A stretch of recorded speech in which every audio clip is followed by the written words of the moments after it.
got Prashant Kishor for an express dialogue in Hyderabad at a better time.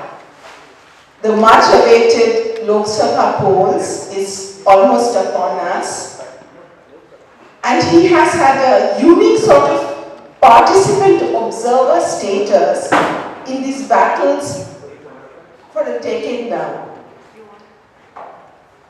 Participated just one tiny remove, not as a direct contestant as yet, but as India's most celebrated professional political strategist, one who helped parties craft their outreach to the voter. By now, he is able to translate that decade-long experience with the practice and processes of electoral strategy into live theory. A compelling analysis that reads the pulse of the time. Prashant Kishor is the only person in the polity to have an enviable record of working closely with almost all leading politicians across states, north, south, east, and west, and with a high success rate.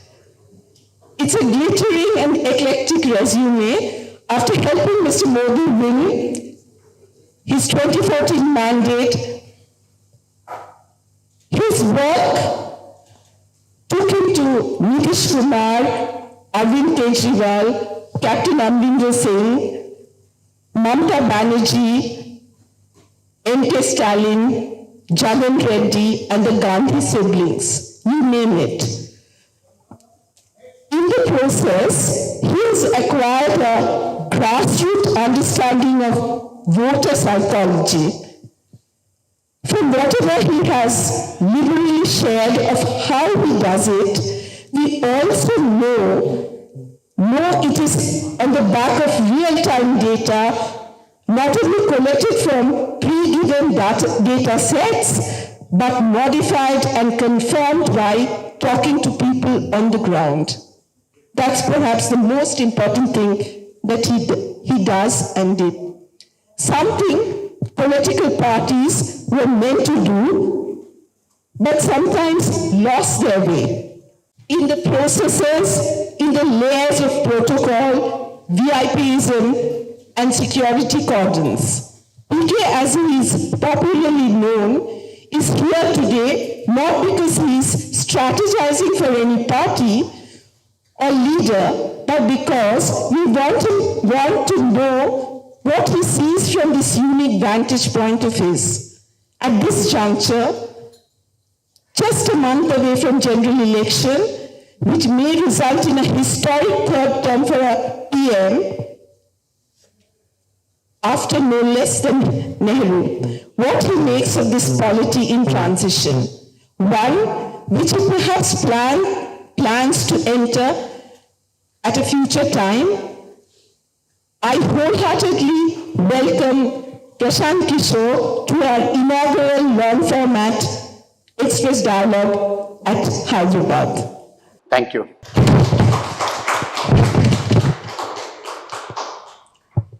Well, it's rather glittering introduction. We are highly overrated. I have said this before and I would like to repeat, all what you attribute to me or my team or my work, these are all highly overrated. Make no mistake, elections are won or lost by the leaders, their work or lack of it, their workers and the support of the people, the hard work of their cadre. People like us, when we were doing the work, when I was doing this work, at the very best, we could contribute on the margin, just to align things a little better, just to make things a bit more efficient, just to make supply chain and the communication be a bit more effective. But to say that X, Y, Z, and it applies to me as much as it applies to others, individuals and groups, that so and so has helped a party or a leader win election is an overstatement, to say the least. Certainly, I wouldn't like to say this for myself. The other point what you mentioned, that we listen to people. In one line, I describe my work is structured listening to people. And you said that the parties have lost their way somewhere, and that's why probably the need for likes of us to do the job. That's not true.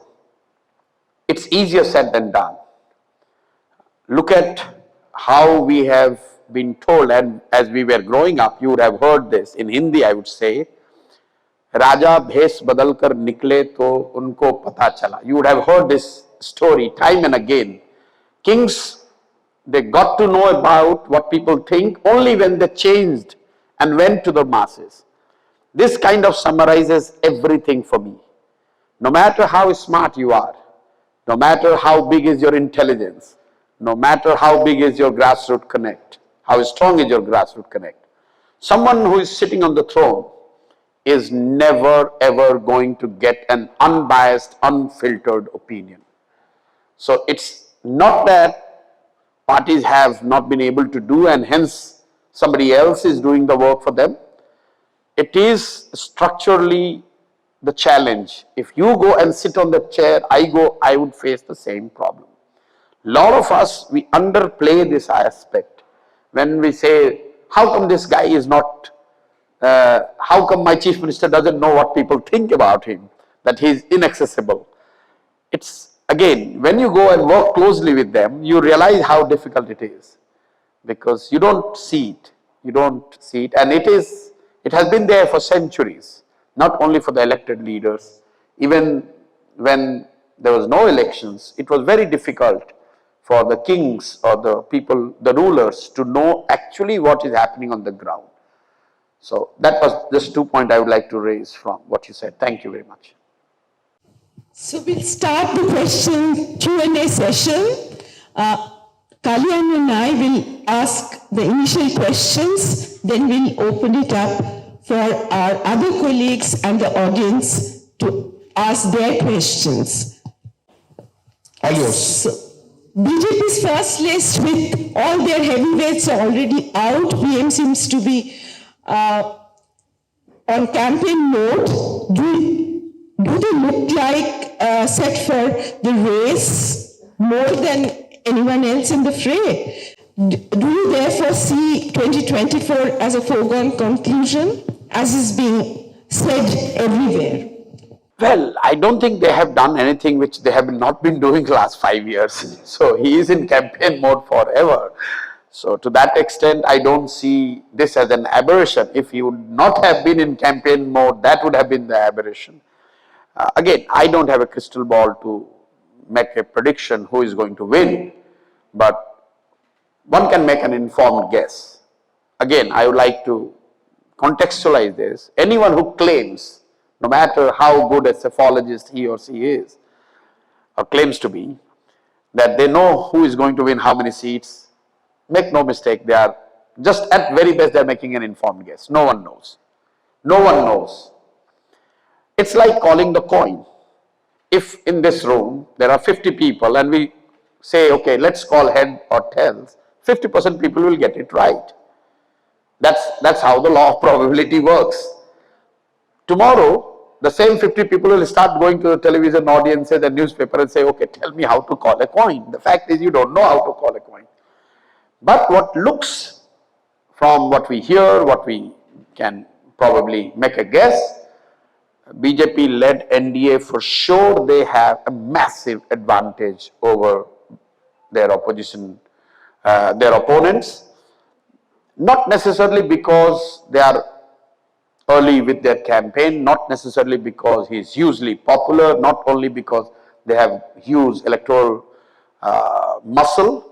All these things are known. It's because opposition has not been able to put their act together, certainly not well in time to raise a challenge. In democracy, especially like a country like India, you, or for that matter anyone, should never underestimate the size or the opportunity for the opposition. There is always, majority of Indians are always in opposition. No party gets more than 40% vote. So, if 100 people went to vote for Mr. Modi in 2019, it's not a subjective assessment. Just look at data last 75 years. Nobody has been able to get 50% or plus vote in India. Meaning, whoever went to vote, more than half were not convinced with who you are, your policies, your programs, your promises, your ideology, your offerings. So, opposition is never weak in India. The second aspect is, when you have close to 700 million people still not making 100 rupees a day, you must not take opposition lightly. What we are seeing is opposition parties or the opposition formation of opposition party could be weak. Opposition per se is not weak in this country.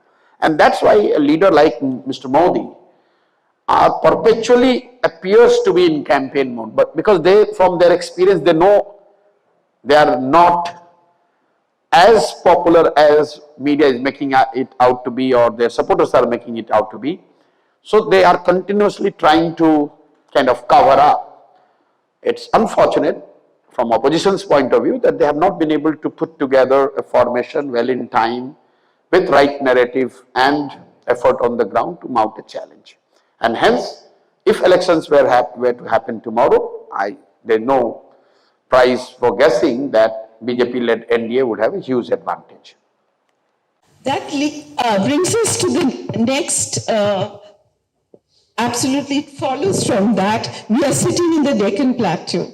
How realistic does BJP's Mission South look like? There is a tendency to say that the South is terra incognita for the BJP, but in reality, it is emerging as a force in Telangana with a 14% vote share, making deft moves in Andhra, has run governments in Karnataka. Firstly, in a pan-South sense, what do you think of the typology, if we say so, of the whole region having a reflexive anti-BJP politics of seeing them as an northern party?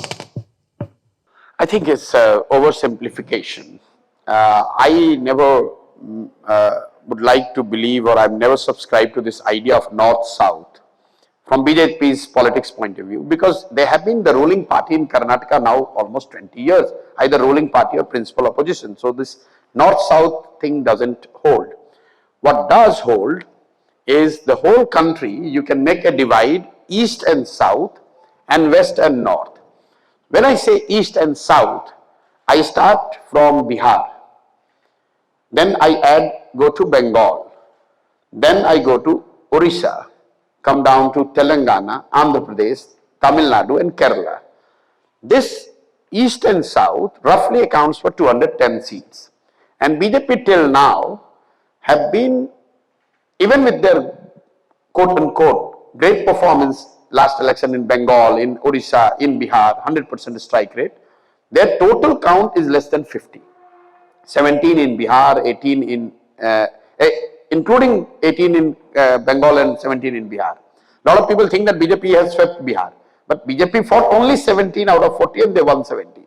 In Bengal, they won only 18. So this, out of 220 seats, BJP's total count is less than 50. So one statement, if you are a BJP supporter, you would like to see whether your graph is increasing in this South, East and South or not. One can safely say that their graph is increasing. May not immediately translate into higher number of seats, dramatically higher number of seats, but definitely this tally is going to go up from Bihar, Bengal, Orissa, Andhra, Telangana, Tamil Nadu and Kerala. The total tally of BJP vis-a-vis what they got in 2019 is going to go up. How much is, I don't want to make a guess, but it would be up by few seats at least. What would be more important to understand is their vote share will go up dramatically. So I have already said, and I repeat myself, that in Tamil Nadu I see BJP breaking into double-digit vote share. That would be a massive development politically like what we have seen in Telangana, 14%. I was coming to that. So in a state like Tamil Nadu, if BJP breaks into double-digit votes here, where even if they get 0 seat, that would be a moment of significance if you are a student of politics and you want to follow these things. Similarly, in Odisha, they are already number 1. In Bengal, again, I don't want to make a prediction, but I see, unlike what most people are predicting, I am predicting BJP doing better than TMC in all likelihood. So be ready. That's a big. Yes, be ready for a surprise result coming from Bengal in favor of BJP. Them increasing seats in all other states, Odisha, Telangana, Andhra. I don't know if they would be able to add seats in Tamil Nadu or Kerala, but certainly the vote share. So from that point of view, they are the rising political force. They may take 5 years, it may take 10 years, but they will gain in this area. They are cognizant of this fact that this is the area where they need to build. They are investing time, energy. Look at the number of visits Prime Minister has made to Tamil Nadu alone in last 5 years. We don't pay attention to these things. How many visits Prime Minister has made to Tamil Nadu is staggering. Tamil Nadu now ranks only 3rd, I believe, only after Gujarat, and because of the recent visit in Maharashtra, now Tamil Nadu has gone to number 3. Otherwise, till recently I was following, it was number 2 most visited state by the Prime Minister.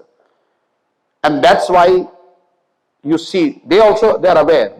From the opposition point of view, the problem lies in north and west. The remaining 310, 320 seats, where opposition has a strike rate against BJP in single digit. When I say opposition, it's not only Congress, the 4 parties.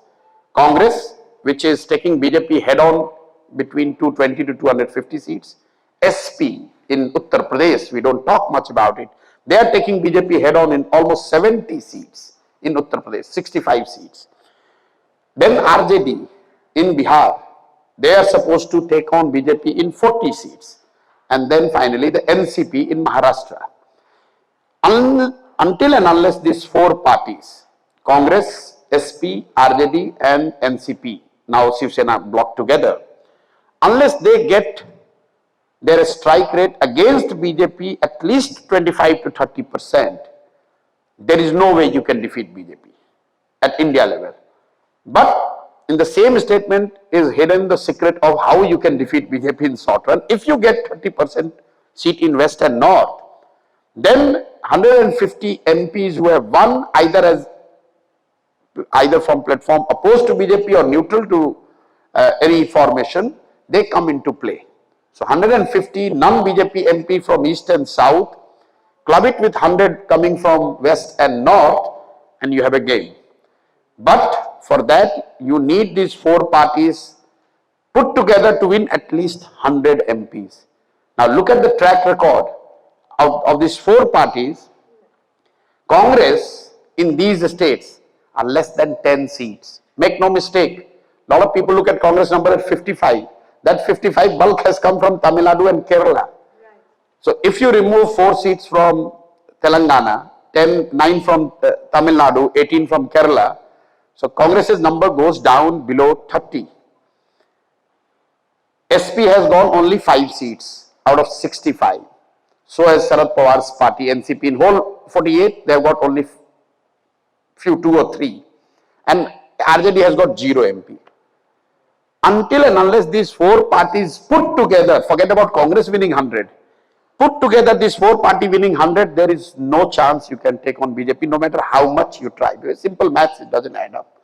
But if you are able to do 100, 120, even one of them, they turn the table and they win 40 or 30, then BJP will face the heat. The Tamil Nadu question I was coming to a little later, but since you raise it, and I find that is the most interesting part, PM making this very frequent trips to Tamil Nadu.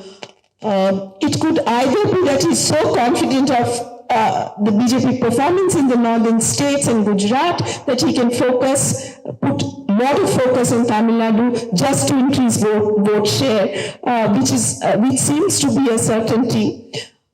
But do you think that he sees that where BJP had drawn blank earlier, No, it's- he sees a collapse of the DMK or ADMK to ADMK-DMK binary to some extent? Do you see that happening? See, there is data to back that strategy. Yeah. First, The two Dravidian parties which have been in ruling formation in last 30-40 years, their combined vote share is going down below 70% now. And this has been the case for last 10-15 years. For the first time, I see it's going below 65% or 60%. That means more than 1/3 of Tamil voters are willing or looking for some options. Why BJP would like to invest so much in Tamil Nadu? It's not because of the blank or collapse of DMK, IA-DMK, which is not happening, by the way. It's simply because, like, you cannot dominate the politics of North unless you win UP and Bihar. You cannot dominate the politics of South until and unless you start being a major force in Andhra and Tamil Nadu. It's that important. Tamil Nadu is UP of South.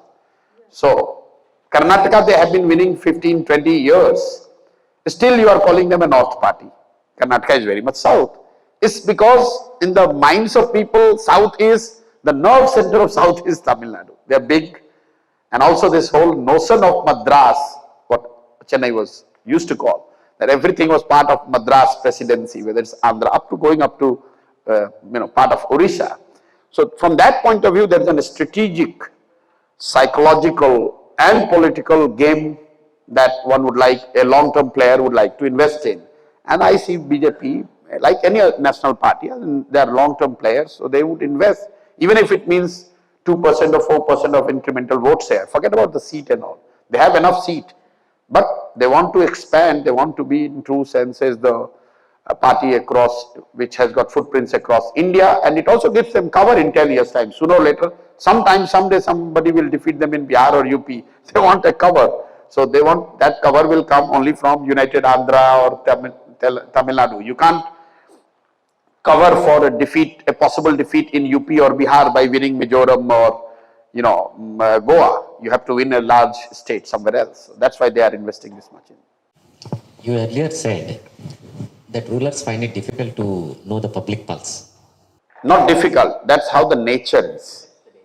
What do you make of Modi? Does he not have his finger on the pulse? No, even he struggles. Even he struggles. If you go and talk to him in person, he would have impression about the grassroots reality, which is very different than what the reality is. Interesting. We were discussing about the South, right? So in Telangana, the Congress has emerged again when it was thought that it's almost all over for the party. I remember you saying in one of your interviews that after 2015 elections, after 2014 elections, the BJP lost several state elections, but won in one state, that is Assam, which helped it bounce back or create the impression that it is going to be in the reckoning in the other state, in the state elections. Will the same apply to the Congress since it has won Telangana? No, you are using part of what I said in a different context. So let's first come to Telangana.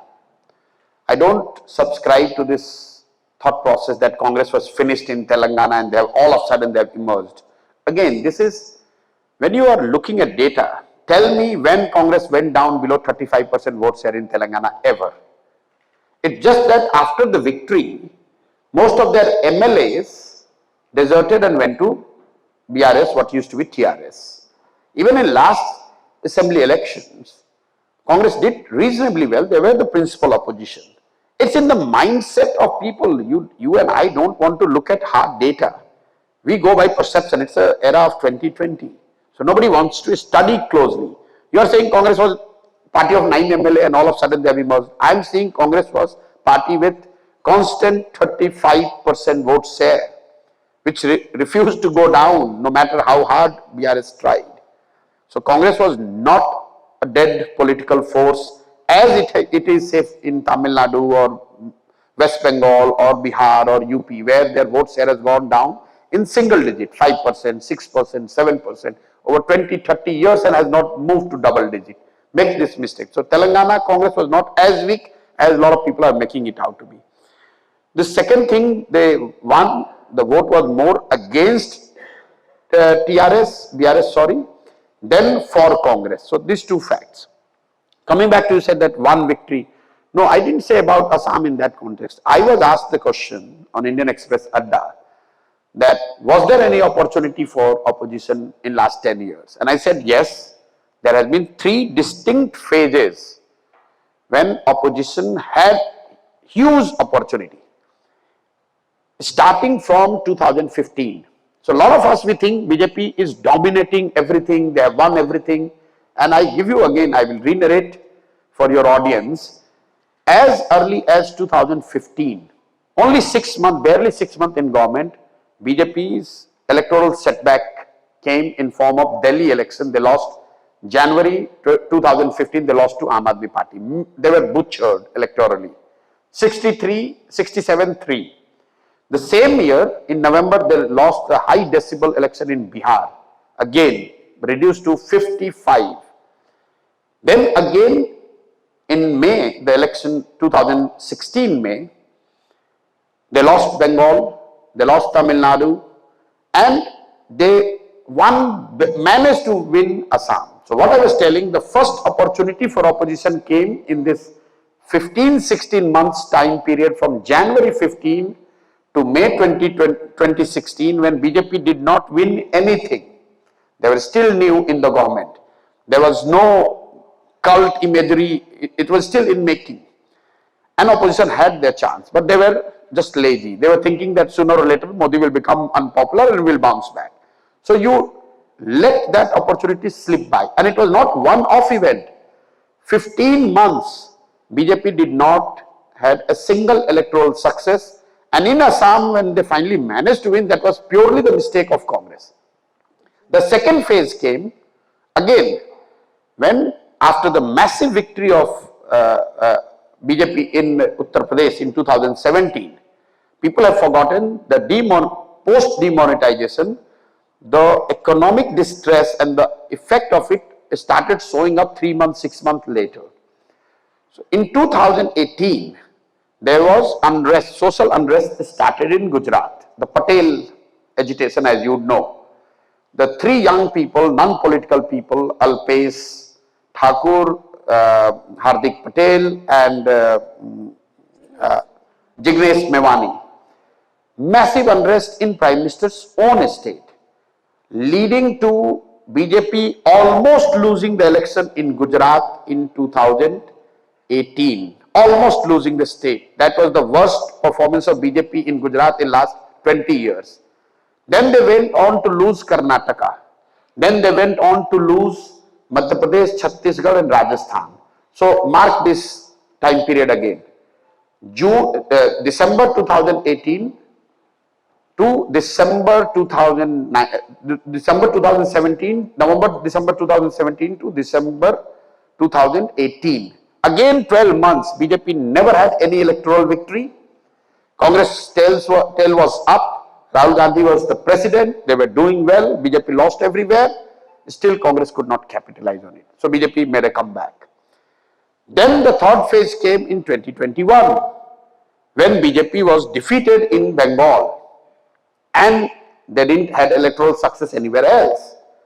That was the time when, if opposition would have got their act together post Bengal, they had a clear 2 year and a half to prepare, to be on the ground, to form the narrative, to raise. That was the time when COVID second phase hit the country. In last 10 years, Modi's personal approval rating has taken beating only once. That was in the after second wave of COVID. If you look at the MOTN survey closely, he lost almost 20 percentage point in his approval rating in MOTN. So post-COVID, there was like, even his supporters were shaking with their faith in Mr. Modi. They lost Bengal. That was the time to come together. Again, you allowed them to come back. 1 year, the vaccination, another thing, COVID subsided, people forgot, and now they are again back. So I am saying opposition had their moments. 3 distinct phases, each phase lasting for 12 to 15 months. And in those months, you did nothing, or what you did was not enough or not sufficient, allowing BJP to make a comeback. Now they are on rampage. So if you will drop the catch, batsman is going to make you pay, and that's what is happening. It's not that they played a flawless inning. They gave you the chance, opposition did not capitalize on it. So coming back to your question, can Telangana be what Assam was in 2015-16 for BJP? Answer is clear, no. After the elections, now there is a perception in Telangana, our friends from different parties are also here, that the BRS, a strong regional party, may find itself in an existential crisis if it loses the Lok Sabha election now. Because the BJP, as you pointed out, is now in double digits here in terms of vote share, and it's likely to increase. So how do you see this panning out? I mean, is this an existing? I would, if I'm a BRS leader or a supporter, I would be extremely worried, and yes, it could turn out to be an existential crisis for BRS simply because the support base what BJP would be getting against a ruling Congress would be primarily or predominantly coming from the support base of what BRS used to have. So yes, the answer is yes. BRS guys need to be pulling up their socks and taking this as a real serious threat to the party, their existence, their dominance in this state, probably for the first time in last 10-12 years. So would you agree that if the BJP crosses double digits in any state, one regional party in that state could be facing a kind of an existence? No, but that has been the case with any other party as well. You know, whether it's a regional party or national party. Say, for example, take West Bengal.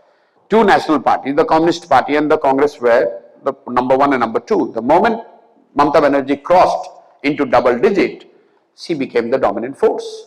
Similarly, it has happened in Andhra. TDP Congress, the moment YSRCP or YSR TRS got into double digit is what? You got some like visible, tangible support base. So then you can make a jump from there. So it's not exclusive to national party or regional party. Any political formation that gets, which is new or making a new entry in a territory and that gets into double digit vote shares should be taken seriously. Would anybody in the audience like to add one question to this ongoing discussion on Telangana? Any questions from the audience? Or we'll come to the audience later. We'll do our bit of... When you talk about this Congress re-emergence in Telangana and they're trying another similar experiment in Andhra, of course, on the ground, presence of of Congress is there. It was there in Telangana even when they were out of power, as it is there very strongly in Karnataka. So do you see a similar kind of thing happening in UP Bihar, Congress re-emerging in those 122 seats? Is it ever going to be a possibility? See, ever of course. In short run, it's close to impossible. But in medium to long run, anything could be revived. But the comparison, again, you are making a loose comparison between their situation in Telangana and Andhra. There are 2 distinct aspects which we need to take into account when we compare Telangana with Andhra. In Telangana, Congress was benefiting from the fact that by and large people thought that Congress helped create Telangana. That's a huge plus to have compared to Andhra, where people think that you divided the state.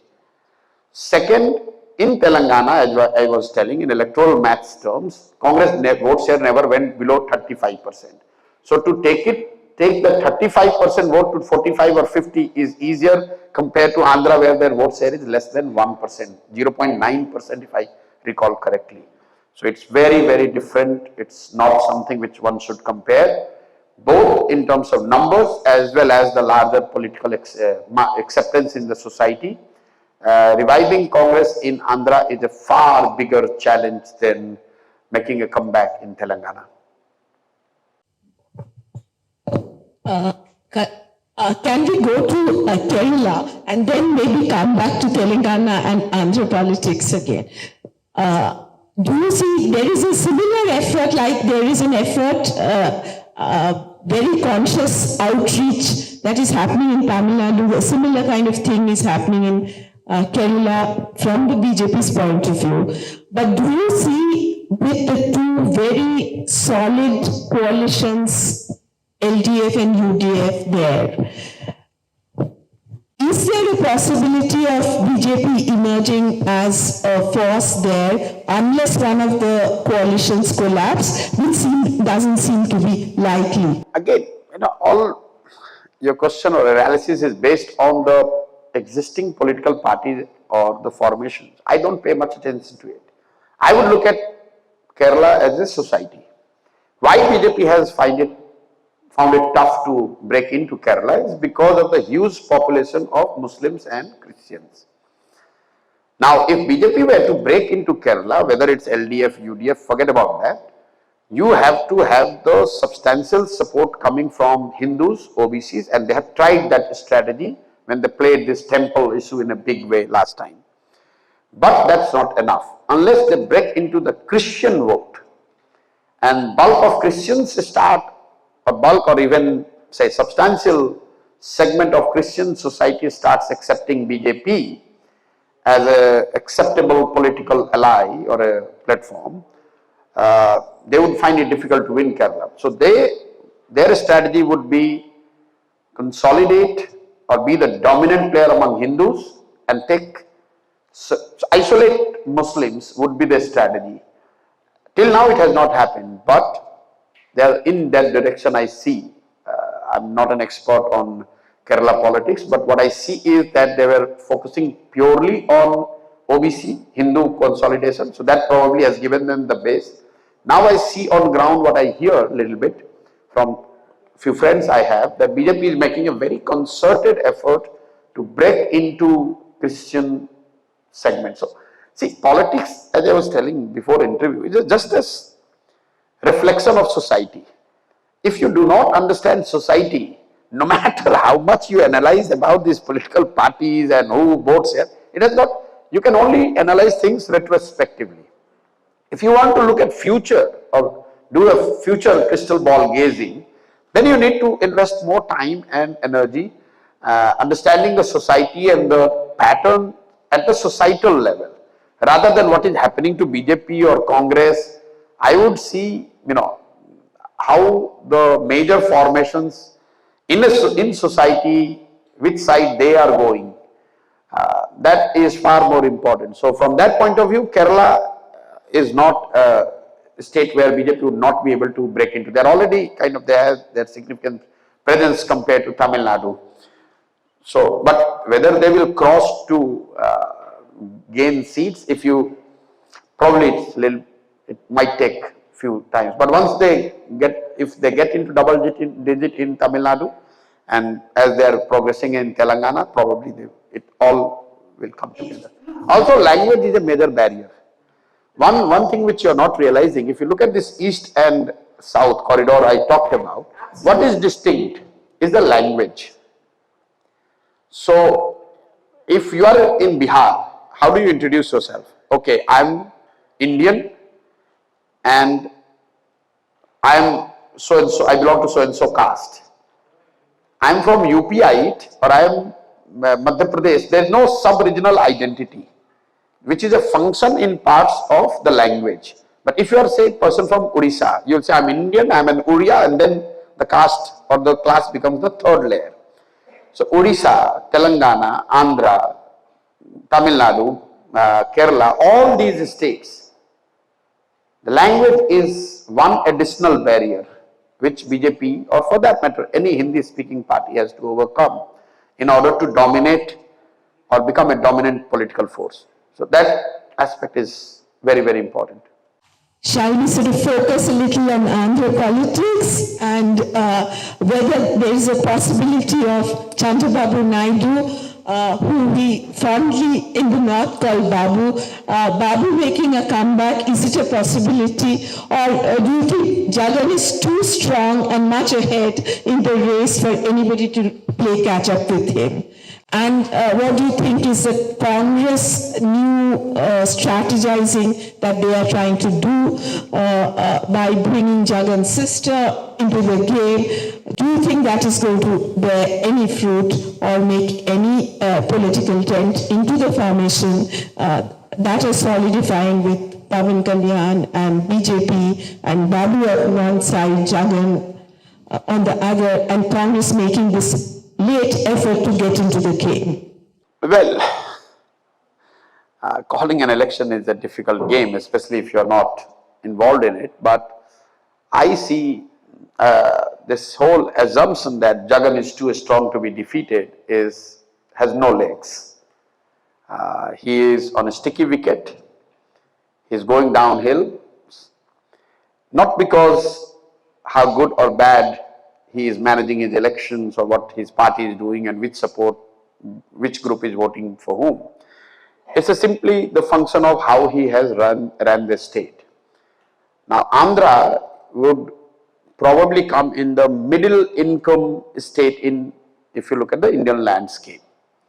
And his government has not necessarily, his priorities, even in his own word, has been more about giving the doles, direct benefit transfer, even if at the cost of taking a lot of additional debt. So in a middle income state like Andhra, if you are not talking about capital, the new infrastructure, new capital creation, you are talking about only distribution side, you are running you are taking a big strategic risk. This might work in a low income state. But in Andhra, I don't think, where urbanization is more than 50%, people want to reward a government which survives or whose existence is only seen in terms of the free benefit you are giving to the masses. Because 50% people anyway are not even eligible for it. So you are alienating 50% people, you are not even reaching out to them. So somebody told me that he is trying to make these elections a class battle. Have-nots and haves. But again, you can make a class battle in Bihar, Jharkhand. You can't make it in Telangana. You can't make it in Tamil Nadu. It's very difficult. And even if you have to make a class battle, it can't be based on the DBT, because the younger audience, the younger part of the population, those who are educated, they are looking for job. They are not looking for 1,000 rupees benefit. They are looking for more factories. They are looking for better roads. They are looking for better medical and educational facilities. So if I am an Andhraite sitting in Vijayawada, would I take pride that Vijayawada or Vizag is coming up as the future city? I will feel inferior to my counterpart in, say, Bangalore or Hyderabad or Chennai or Kochi. And therefore, it's not very difficult to make a prediction that it's very difficult for him to make a comeback. I also want to give another data. In southern state, because of this region, no politician has gone on to win 3 consecutive elections. Nobody has been chief minister more than 10 years consecutive.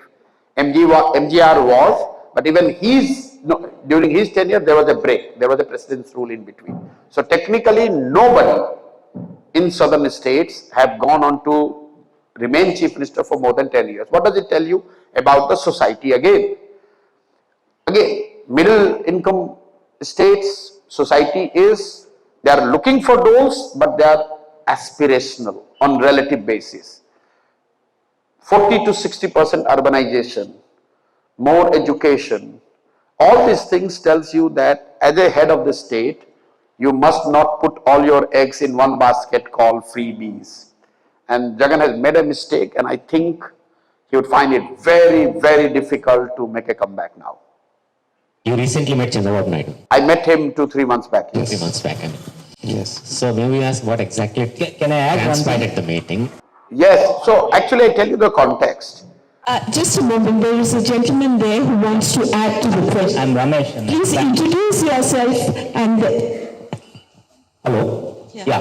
I'm Ramesh, an ex-banker. Your observation on Andhra politics is very interesting. I am from Andhra. I'm closely watching. You said, I absolutely agree with what you said. Because Andhra, the lower income people are also more aspirational because I have opportunity to work in West Bengal, Bihar, Jharkhand also. Where the lower strata will happy with the freebies because they are not that much aspirational as the people in Andhra. Because in Andhra, the worker who is working with me also think of becoming an IT, son to become an IT guy. That's what the aspiration level. So I take your point as far as the Jagan running the risk against this. I have a specific question, whether the opposition, Chandrababu, a team, able to put that face to take this head on. Have they, my understanding is they are not fully prepared. Okay. Two things. First of all, my analysis should not be misinterpreted as putting people in Andhra as a superior breed than people in West Bengal. It purely the socio-economic condition of those individuals in the societies that make them think in one way or other. So, like a poor people in Andhra, a jobless laborer would not think of going to Calcutta. He would rather like to come to Hyderabad, while a poor person with a similar pedigree, similar income from Calcutta or neighboring place of Calcutta might like to come to Vizag and work. So that, please do not make it a racial or a, yes, that's not what it is. You said whether TDP has it or not, I don't know. I don't know if that's for the TDP to answer, but in two-party system what we have seen, that sometimes you need to be just hang in there. People don't vote for you, people vote out somebody and you are the by default beneficiary of it. So if TDP makes a comeback, it would be less to the credit of the work of TDP as opposition party and more the work not done by Jagan or not handled things, because the kind of majority he had, you know, he could have emerged as probably one of the most powerful leaders in South, given his age, given that he won that massive mandate, but he just boxed himself in the state, and within the state, I sit somewhere and I will keep giving these freebies, DBTs, and everyone will start seeing me as God or a giver of a provider. You know, when you start seeing yourself as a provider to the masses, you are making a huge tactical and strategic blunder. Also, it's a moral problem I have in it. In democracy, you are not a provider. Many leaders, they start considering themselves as providers.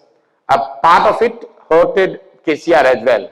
When you sit in your palace, sorry, now the chief minister's residences, which are converted increasingly with the public money into palace, and you think that I am taking care of everybody, but that's not your job. Your job is not to take care of everybody. You are being elected to do a job which is being more than provider. Some of these leaders, when they start becoming providers, then people made to pay them heavily in the election, and that is what is going to hit Jagan. I know the majority here again would say that Jagan is looking strong, he is going to win, but again, I have no first-hand experience, I don't have data. My gut is telling that he is losing big, not losing big. Don't make it a headline tomorrow. That's too tantalizing a thing to not make a headline out of. Yeah, like in Bengal, when I'm saying that BJP is making a, BJP will emerge probably as the single largest party in Lok Sabha. Sometimes we are like this, people will say, oh, you are an agent of BJP, that's why you're saying. And if I'm not saying this, then I would not be honest as a professional. But because I'm not a party spokesperson who has to say just what party wants. But that's the fact. Even if it comes at a cost that next 1 month and a half, YSRCP people are going to tell me that, he has sold himself to TDP. I'm sure in Bengal tomorrow, once the news is published, every TMC will say now he has become the true BJP agent and all. But you'll see the result. I see BJP making a huge comeback in Bengal, which is disappointing from if you are a TMC supporter, because in 2021 BJP was butchered electorally in Bengal. It's just that they have not been able to maintain the tempo. They have allowed BJP to make a comeback, and I see very tough times for TMC in Bengal, and same is the case for Jagannath Reddy in Andhra. The buzz is that you are advising Chandrababu Naidu, that you met him. No, listen, you told me, no, why did I meet him? When I won West Bengal, Chandrababu Naidu is very close friends with Didi. Probably he still is, I don't know, but they were all together in 2019. So he talked to me, but Didi impressed upon me that I must meet him. I didn't meet him for 2 years, but there was like a lot of pressure that at least meet him, because I'm saying that I'm not doing the work, but people are not going to believe it. So they are saying, oh, now IPAC is working, that means he is still helping Jagan and all. So I was advised by, say, those who are playing the intermediary, that at least meet him and tell that you are not on any side. So I met him and I told him that I am not advising anyone. I would not advise you also, because I have left this space. I am doing what I am doing. I came to meet and people say, oh, now he has stopped, now he has come back to advise TDP. Next day I am doing my padyatra in Bihar. So there is, like, people just jump to the conclusion. I met him. I spent 3 hours with him. I told whatever I could have told him. He has to fight his own battle. What I can say on record is that I am with neither of them. I am with nobody in this election, because I am not in this space. So I am not with Congress or BJP. You are asking me my opinion. For whatever it is worth, I am sharing. You want to take it, you take it. You want to put it in a trash bin, so be it. I have got no axe to grind here. I am telling you the reason also why he is in a difficult situation. So yeah, you can make a headline, but it doesn't mean that I am. You guys have seen when I did YSRCP, when I run a campaign, I run 24/7. I have not been to Andhra after his victory. I probably have gone once or twice. Both times I went to Tirupati, and that's it. I have never been to, nobody can say that I have been to Andhra in 5 years during his regime. I never go to the state. I avoid going to the state where somebody has helped by me to win elections. There's one thing I'm very curious about. Jagan has been in power, and there was this Andhra pride had been hurt when Hyderabad was lost, and they have not been able to actually build a capital city or another city for themselves. So do you think that issue of Andhra pride and the fact that there was economic activity of major economic activity could have took off? These are two reasons. I'm telling you, it is emanating from his desire to be the provider rather than the leader. When you're a leader, you want to build your cadre, you want to build your supporters, you want to build a state. When you are a provider, you just want to take care in your own ways those who you think are going to be voting for you. So everything emanates from there. That so long I am giving money to some women across Andhra, whether I build capital, whether I build a school, whether I build road or factories or not, people will keep voting for me. So the notion starts from this, whether you consider yourself as a leader or you are seeing yourself as a provider. Somewhere he has started believing himself as a provider who can take care of everybody, which is not possible. You can't take care of 5 crore people. You don't have the resources. And first of all, whatever resources you are distributing is not your resource. It's a people's resource. You are the custodian, electorally given a task that maximize the resource and the potential, both. You left out potential, you are only working on the resource side. And that's what has probably hurt him. And we have seen it in Telangana. It's not that KCR has not run the free bees scheme. Which government do you think Ashok Gehlot did not run a government where a lot of freebies were given? But still he lost the election. Do you think Baghel was not taking care of part of society or many sections of society through freebies. All governments do this. Still they lose big. Why? Because people are not only interested in resource management, people are also interested in potential management. When you give hope, you manage potential, what the state and the individuals have, the societies have. If you're not working on it, then you're not going to win. Like you were saying that investment in the future, the future narrative. Yeah, why do you think likes of Kamraj are seen in such highlights in Tamil Nadu? Because they were seen as harnessing potential of your child by investing in primary education. Compared to just giving, so yes, free mixing gives you vote, but that does not create a legacy. That does not necessarily make you the tallest leader whose name, mixi ke naam pe aap kitni baar vote dete rahoge. But if somebody has invested in a better education system which is churning out hundreds of thousands of students benefiting from that investment, you will become much bigger leader and your chances of getting re-elected again and again goes up. Many in Andhra would like to know one thing.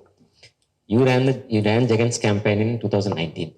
So you must have observed Pawan Kalyan at Janasena Party. Chief, what do you make of him? No, I have not, of course, when you do an election campaign, you observe everything. I haven't met Pawan Kalyan till date. I have no desire as such as well. At that time, there was a lot of, when I came, I remember in 2017, August, after Jagan lost the by-election in Nandyal, there was a lot of people within the party or the sympathizer of ISRCP who advised or wanting me to explore or rather do alliance with Pawan Kalyan at that time. And I was not very keen. And that time, both me and Jagan, we decided that it's not going to be a major factor, and we managed it well. Results came that way. So, but I have I don't have first-hand experience of the person or the leader, so I must not comment about it. What is most fascinating about the Andhra situation now, political situation now, is the BJP's move towards TDP, which is so surprising. Jagan having supported it in parliament and everywhere and being more loyal in the king. Well, more than BJP, this tells how wrong Jagan has been in choosing his advisors, his allies, his collaborators. He has put his trust in KCR and his friendship. You remember when he started, there was this big bonhomie between him and KCR, fell through. He put all his eggs in his collaboration support with BJP. You see what it is ending to. Look at his own family affairs, where it is. So somewhere it tells you that in 5 years, you choose wrong partners, wrong collaborators, and you pay the price. You make the mistake, you pay the price. There is nothing called free lunch. So if you make a mistake, you will be made to pay the price, and he is paying the price. He should sit back and reflect that 5 years you blindly supported BJP even at the cost of hurting your own constituency. Why? Because you thought they will stand with you thick or thin, whatever comes. They are the first one to ditch you in the battle, which could determine at least your future in near term. So if you make a mistake in choosing your allies and collaborators, you will pay the price, and especially in socio-political Context, it's more true than other places. Is there any questions from the audience on the southern states? Because we would like the conversation to go a little north after this. Yeah.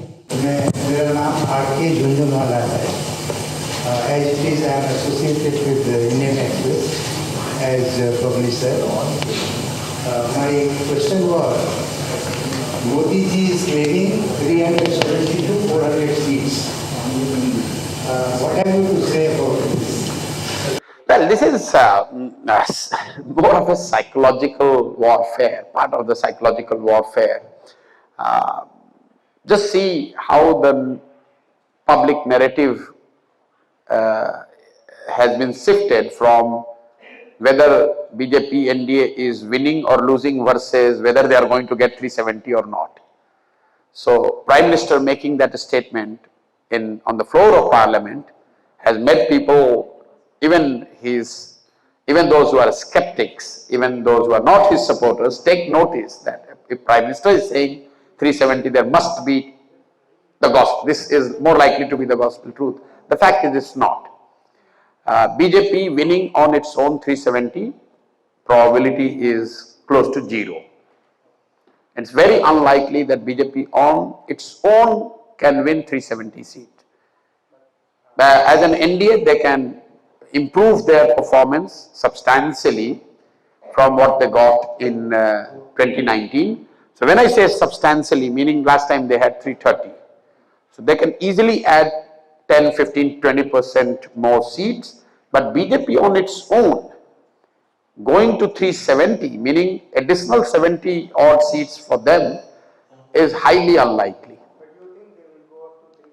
I will not give the number, sir. I have already said, I have no kind of crystal ball to say that. I have said that if elections were to happen tomorrow, they appear to be in pole position. They are in a massive, they have massive lead over opposition formation. But so that is your words. I don't want to say all those things. Of course, if you win, the third term will come. That's not. But again, I want to caution here, as more than the election victory, what BJP is trying to do, and leadership is trying to do, is to create this impression and sometimes make big blunders on the part of opposition, also saying that there is no tomorrow. They are playing in the hands of BJP. We as citizens should be concerned about getting sucked into this narrative that even if BJP NDA were to win 370, that doesn't mean that there shouldn't be any dissent. That doesn't mean that all problems of this country would have evaporated. This country has seen bigger governments. This country has seen government with 400 plus MPs. At its peak, Congress used to have for 20 years more than 2,500 MPs out of MLAs out of 4,000 odd MLA seats which are available in India. BJP at its peak has got roughly about 1,700 MLAs.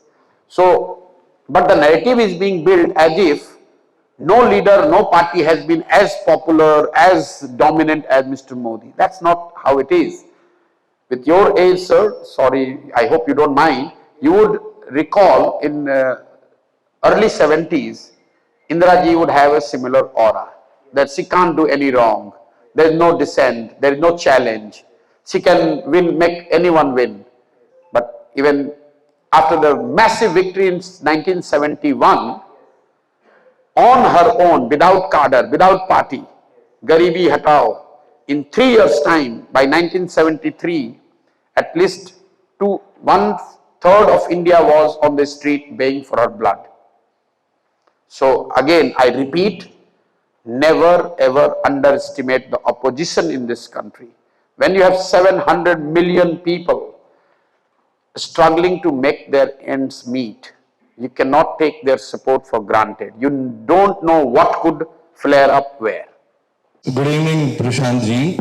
I'm Dr. Mahesh Konagala, official spokesperson, Congress Party here in Telangana. Nice having you here, evening. And thank you. In one interview, I've seen one of your interviews. You endorsed a strong willpower of Rahul Gandhi ji, despite facing his negative results. Still, he managed to convince that he is on a right path. I really appreciate that. And with the same spirit, we're continuing in Telangana. Now, my question to you is, seeing situations in India today, like rise in inflation, poor performance of rupee against the dollar, and poor external policy, and unemployment raise, farmers' issues. Having said all these, looking at the situation in India today, do you regret why helping Modi in 2014? Well, two aspects of your question. First is the way you are portraying the situation in India. If we were having this debate in, say, 2014 or 2013, still someone would have said high inflation, two-thirds people not making $2 a day, a vast majority of people still living below the poverty line, health, infrastructure, education, job. So these problems are there, have been there, and probably for decades it will remain. You can't blame someone for this problem, like Mr. Modi is blaming Congress, he should not. At the same time, you cannot take credit also that we solved. If you would have solved, then you would not have reached where you are. The second point is, I already started by saying much before the session started, that you are giving me too much credit by saying that I helped Modi win this election. In 2014, he won because the situation in the country was such where people were looking for a new alternative. He won because the BJP, the RSS, the party, their cadre, their leaders, they put the hard work. They won because UPA 2 did not manage, Congress did not manage its affairs well. But for a second, assume that I have to take my share of blame. You are saying, do I regret? No, not at all. I'm not somebody who ever regret in life. I learn from my lessons, I don't regret. So I would have learned from that lesson how I choose to work with somebody or I shouldn't, but I don't regret. If I go to Bengal today, I helped Congress win Punjab. You must listen to it because you are a Congress spokesperson. Congress in its history has got the biggest victory with our help, quote unquote, when Captain Amrinder Singh was helped to win 77 seats in Punjab. And there was 2 years after the victory, there was this agitation by contractual employees in Punjab who wanted to meet the Chief Minister, and Chief Minister was not giving them an appointment. They sat on a dharna and they put a board that whoever gets us the appointment with Amrinder Singh, the Chief Minister of Congress at that time, we will give them the reward of 1 lakh rupees. At that time, one of the principal opposition leaders of Punjab, he went and did a press conference saying that whoever gets the appointment for this contractual employees with Amrinder Singh will get 1 lakh. Whoever brings back Prashant Kishor back in Punjab would get 5 lakh from us, because this is the guy who helped this Amrinder Singh win the election. Should I regret helping Congress? I should regret anyone and every. So when you are a Muslim in Bengal, you see hero in me because I helped Mamata Banerjee defeat BJP. If you are a BJP supporter in Bengal, you see me, every time you blame me when Mamata Banerjee makes a mistake or her government makes a mistake. So I cannot absolve myself.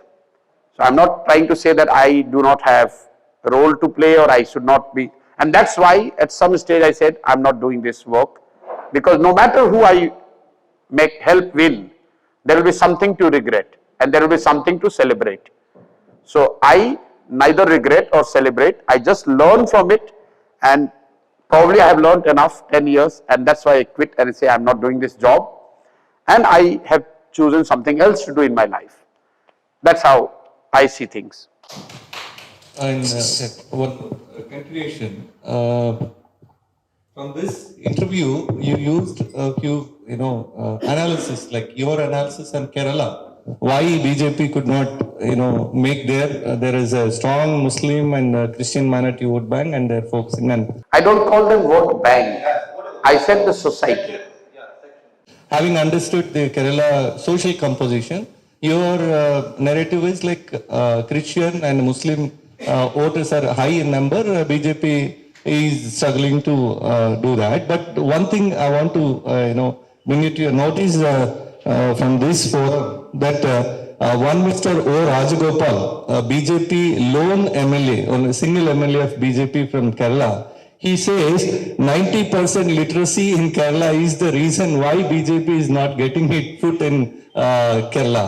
So, through you, I want. Well, again, see, What is the reason? Role of literacy playing a BJP MLA himself admitting. yeah, see, as a Congress spokesperson, you'll have to look for these full tosses to hit. But see, this whole idea that if society is literate, they are less likely to vote for BJP is probably, it doesn't hold true anywhere, okay?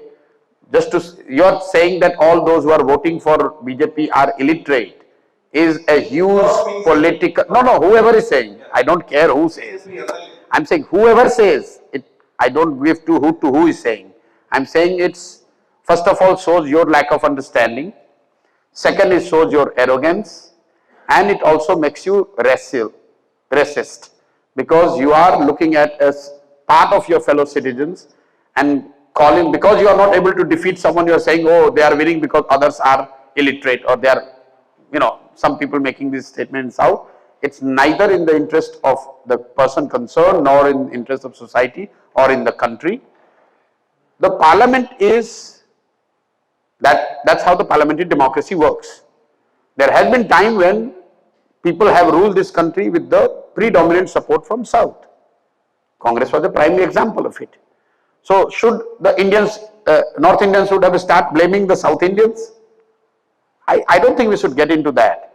They are getting vote because they are doing something right, and they are getting vote, sorry to say, I didn't want it to be harsh on you, because Congress is not doing the job what they should be doing as a principal opposition party.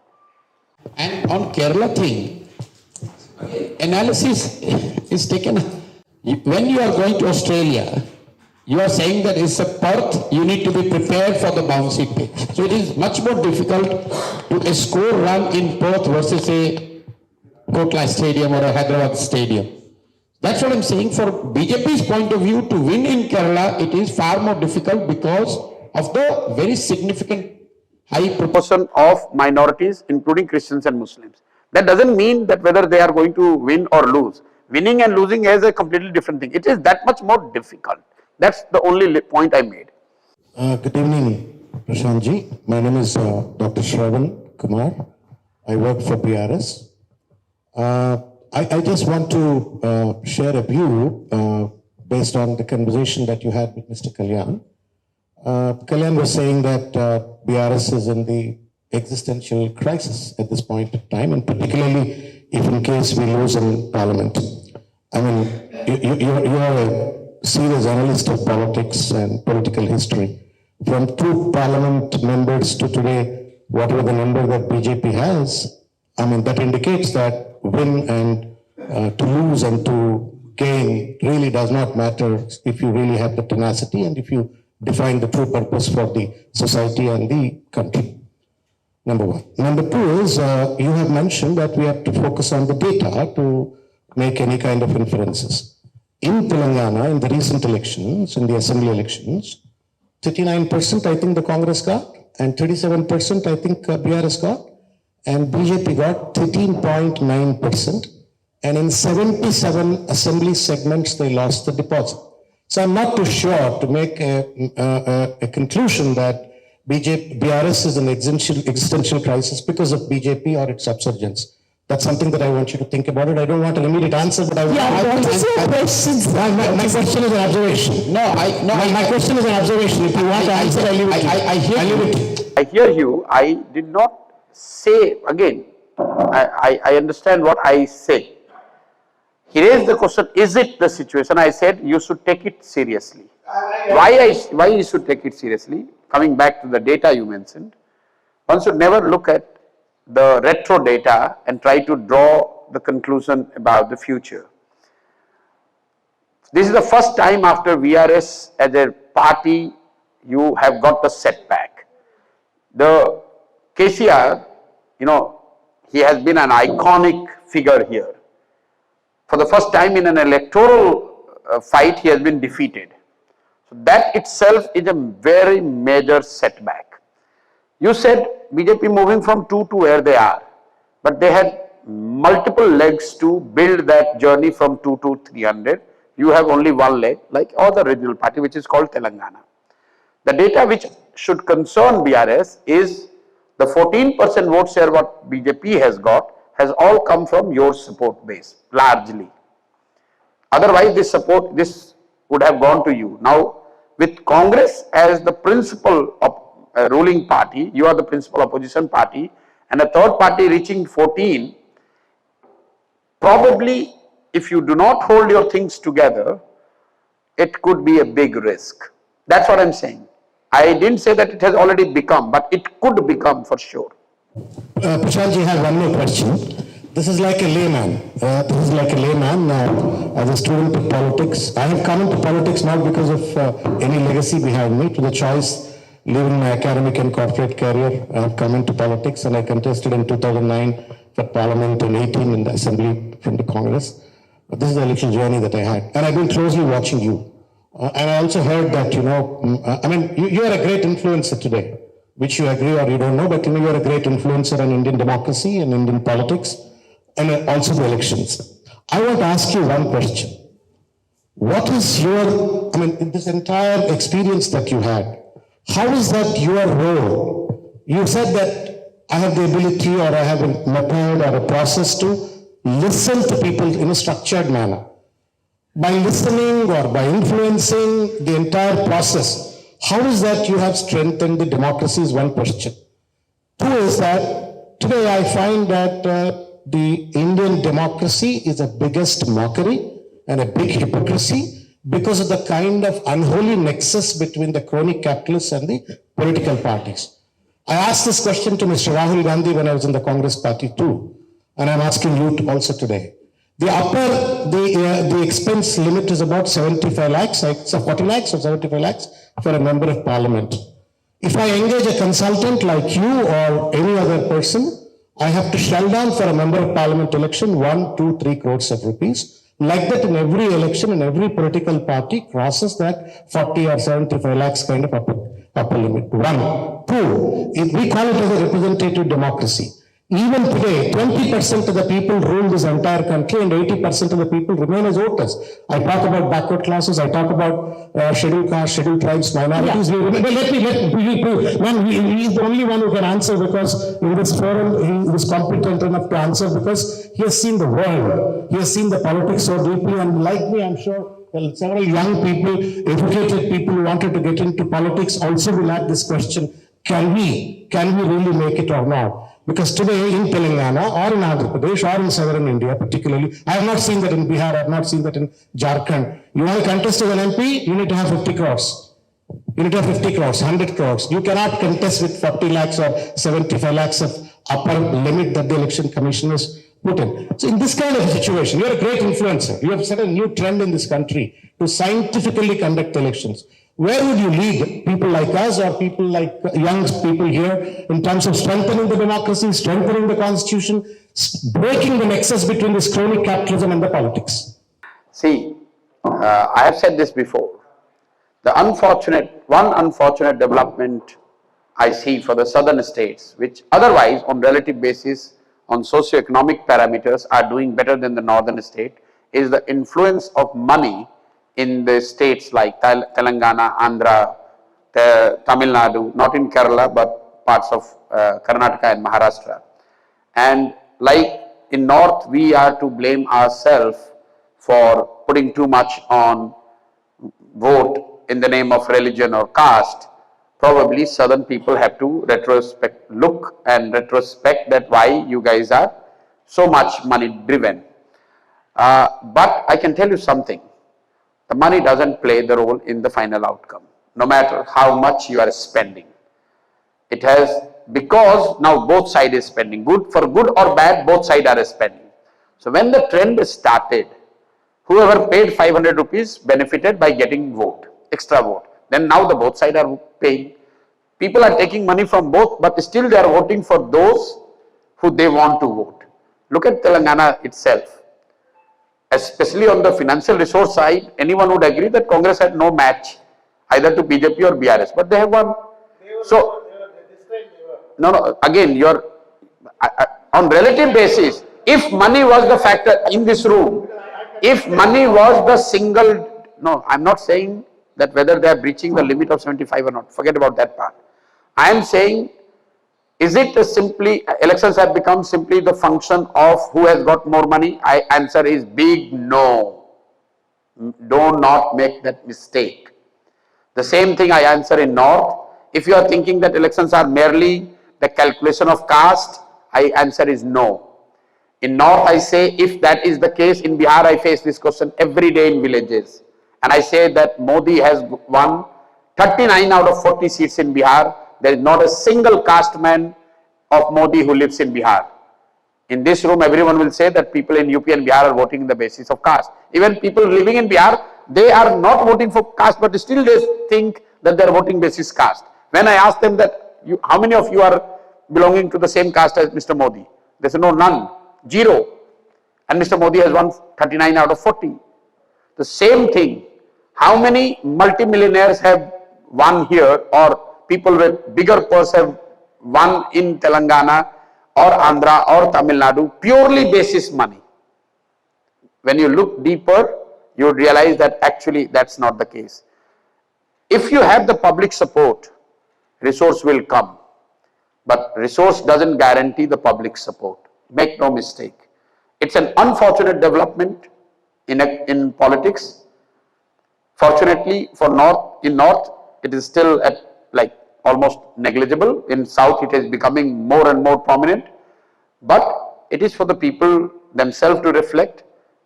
And parties will also self-correct because they would realize that this is no longer the delta. Both sides is putting. And I have done the elections in North and South. When people come in South, you know, they say, I'm so and so, like you are introducing yourself. And they will ask, they will tell you, sir, I will put 20 crores. And I said, but I have not asked you. So, no, sir, I'm telling you I can put this much. I said, I have not asked you. Why are you telling me this? Same thing when I meet people in North. They say, sir, I'm from Kuswaha community. वहाँ पे 40,000 कुशवाहा रहते हैं. I said, I did not ask you. So, these are the perceptions which are not in air. I must not be dismissive about it. Yes, money plays a role, but you have to go back and in your moment of despair, if you think, is it the delta? Is it something that could make me win or lose? The answer is no. Otherwise, no sitting government in South would have lost. And I told you, the more sitting governments in South lose election than in North. And those who are in power are, by default, are supposed to have more money. Then why those in power are being thrown out? So people in South, they have allowed this money culture to get, I would say, more prominent. But I would still give credit to the people here that they have not allowed it to become so dominant where they completely forget and forgive everything and vote only, sell their vote. They are taking money, but they are not selling their vote. There is a difference. They are taking money for sure. That's the wrong thing. But they are not selling the vote. They are taking money and after that they are taking a call who to vote for.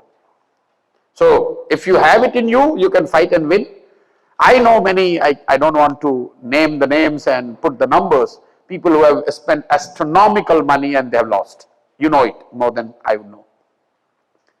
Good evening, Prashant ji. This is So don't lose hope. electoral reforms is a very important thing and it is required. See, no electoral reform, all this cap and these are state funding and all these are all bullshit. Sorry about it. In reality, unless you and I, so long people know that use of money is going to move the needle, they will find way to put money, no matter how much, what you do. The answer lies in society not changing their voting preference basis caste or religion or money. And as democracy, as we mature, there will be some deformity that will set in and there will be some things which will correct. So I think slowly southern states will realize, or somebody will stand up and say, I am not going to give money, and he will win, and then it will come down. This is a recent phenomena. Relatively speaking, it's 30-year phenomena. In last 3 decades, the money which has moved from 100 rupees to 500 to 1000 to 2000, Now earlier it was targeted, now it is universal, you are giving it to everybody, but at some stage it will become unviable because you cannot recover the money. So you will start lowering it down. So it will balance. It's like markets, the share prices keep going up. At some time people will realize it's not value for money, because that's how the masses work. The wisdom of crowd will set in, and somebody could be the catalyst. If somebody rises, becomes the catalyst, probably will happen sooner. Even if they don't have faith, people have this ability to make it loud and clear that money is not making you win election. The day politician knows that he is not winning because by spending more money, whether rules are there or not, they are not going to spend. So we'll wait for the mindset to change, and sooner than later. Yes. Good evening, Prashantji. This is Kullimadri. I'm Telangana BJP State Secretary, earlier BJP State Spokesperson. She has all good things to... She will find all merit in what I said. Yes, please. Not just joking. No. I have a generic question first initially, and then I have something to ask. First thing is, with the kind of introduction that has been given about you, and I know you were modest enough to say that you were not part of the winning this one. You just were part of it, but it was not just because of you that many governments will form. That shows your modesty, but still, I would like to ask you, like, whenever you take up some assignment with some party or some person in specific, does that really put some pressure on you with the kind of track record that you had? From where you started in all, does that really have some pressure on you? Yes, see, first of all, I'm not doing it now. It used to be in the past. But that's the case in all walks of life. You are a doctor or a lawyer or a student. If you are sincere about your job, you put pressure on yourself that as a student you want to top the class or you want to do better than others. And that is how I don't see there's an external pressure as such. But I would have wanted to have this 100% winning record, and I would have put all the effort that... Now, the reason for me to ask this question was, like, initially, when Kalyan Chakravarti ji has you, like, do you think Modi ji will know the actual ground situation? You said, like, no, he wouldn't know the exact situation, but that happens with everybody. I don't think it happens only in politics, it happens in every field. Like, whoever are placed on the higher this one, maybe they wouldn't be having such minute details from the ground that happens in each and every field. So I was wondering, like, maybe the first time you took up an assignment, maybe you too had all the ground informations, but as and when this one has been building up, did you still get these kind of minute things that you used to get earlier? Because obviously there would be something that would be on you already, that since you have built up your profile. No, you are absolutely right. Like my first election in Gujarat, which is not talked about much, was the Bidhan election, assembly election for Mr. Modi. And I would have traveled more than 30,000-40,000 kilometers over 2 years doing it myself. In Lok Sabha, I would have had a team of 2,500 people working with me. And as you become bigger, quote unquote, in terms of your profile, it is much more difficult for me to stand on the road and ask and get the opinion. So you are more dependent on the processes, systems, colleagues. And that is why there is a wisdom and there is a merit in having this 10-year cap. Why do you think Western or mature democracies has this 10-year cap? I know it will not suit BJP, but because if you remain in the same position, this is science, as you rightly predicted about me, if I continue to do the same thing again and again for more than 10 or 15 years, it's very unlikely that I would be able to do something dramatically better. And that's why this 2-term cap is there, should be there in India also. And that's why probably I would have quit at the height of my career, whatever it was, when I won Tamil Nadu and Bengal. That was the high point, you could say, from those who look my career from winning and losing point of view. I said, enough is enough, I don't want to do it anymore, because as you rightly said, there will be some wear and tear, both intellectual and otherwise, and it's better to leave the space to somebody else who has got more fire in the belly, probably more connect to the grassroots, and I do something different. So what I'm doing today is grassroots. I have left everything and I live in village and I walk in the village for last 2 years. I have been doing this, because I want to rebuild that connect from scratch. So my second question, what do you think would be the agenda for this election? Because do you think would people prefer a stable government, or what do you think about the India line? See, I have already answered this question. These elections in 2024 is about Mr. Modi, either you are for him or against him. No other agenda, it's only one agenda.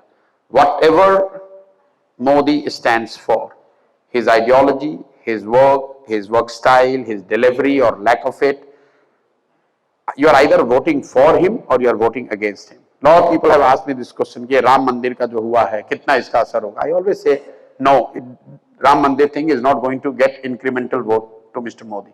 It's to BJP. It's Mr. Modi. And the four legs on which this whole Modi cult is built, the ideology, the Hindutva, the nationalism, which he has started after he became Prime Minister. This India has become the Vishwa Guru. We have arrived at the global stage.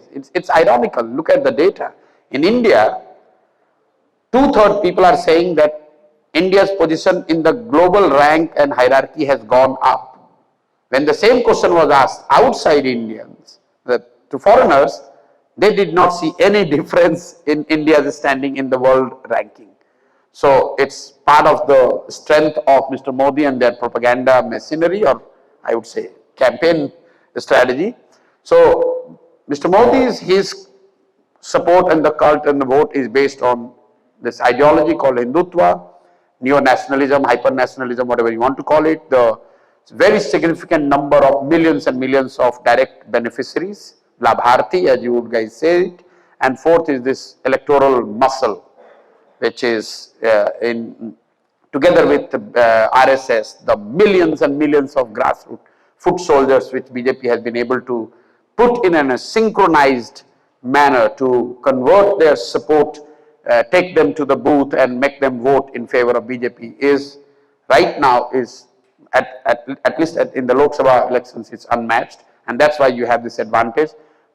So anyone who wants to beat or take on BJP has to better them at least on 2 or 3 out of these 4. And one of the reasons why BJP doesn't do well on relative basis in state elections is because this one lever, nationalism, doesn't work. Like if I was doing an election against BJP in Bengal, I would counter nationalism with sub-regionalism. That Bengal should be ruled by people from Bengal, not from somebody coming from Gujarat. Similarly, on Labharti, what central government Labhartis or the welfare schemes are, you could have a state government welfare scheme positioned and portrayed better than what they are doing. And some of the regional parties like BRS or BJD, TMC, they have the grassroots cadre which could give a real match to BJP. And that's why BJP finds it not very difficult, but relatively difficult to get the same strike rate in assembly elections compared to the I'm doing journalism and digital communication. My question is of Telangana and BRS. What do you think is the principal cause of BRS losing in Telangana?